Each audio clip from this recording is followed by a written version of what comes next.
spokesperson of the Pakistani Taliban has claimed that he was asked by Pakistan security agencies to lead a death squad in the Khyber Pakhtunkhwa province.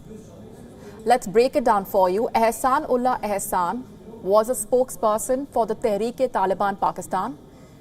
He escaped from Pakistani custody earlier this year and has now released an audio clip detailing his conversations with the Pakistan security forces.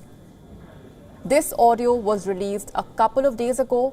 It reveals the offer made by the Pakistani government.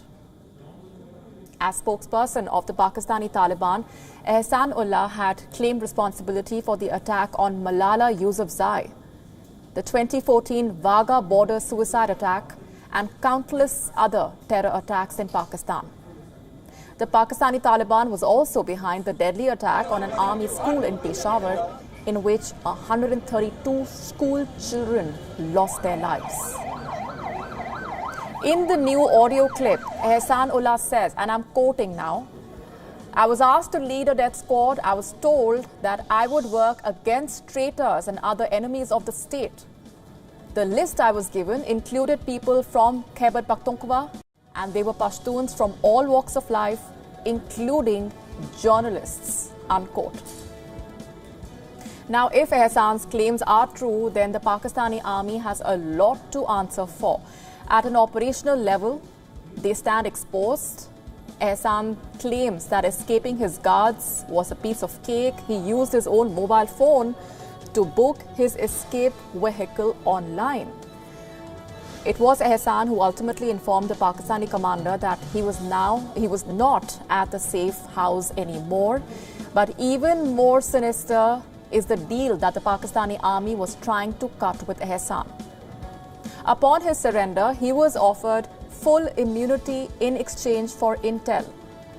But soon, new demands started cropping up. Ehsan was asked to lead a hit squad against Pakistani dissidents, something that he refused to do.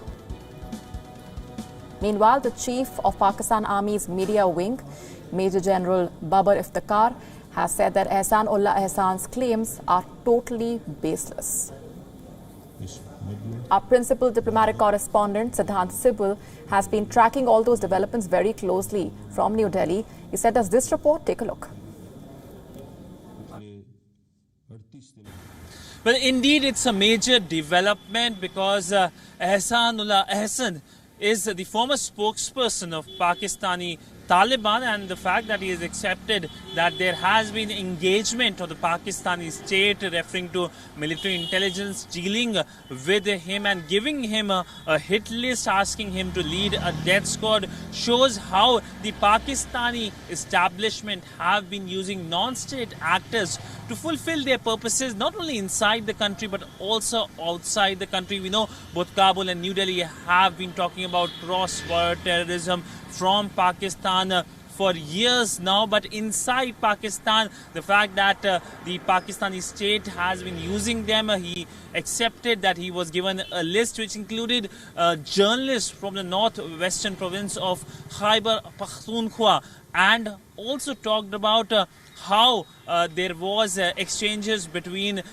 the state and him. But by and large, we know that development comes just days or perhaps weeks before the FATF meets in Paris, and that will be crucial because Pakistan still has to show it is committed to its commitments it has made to the FATF. It is on the grey list of FATF, and that majorly impacts Pakistan, because if a country is on the grey list of FATF, then no investor would like to come to that country because the money might be used for financing of terrorism. So by and large, a pretty big development, and a development that perhaps, of course, goes against what the United Nations Security Council has been saying when it comes to counter-terrorism.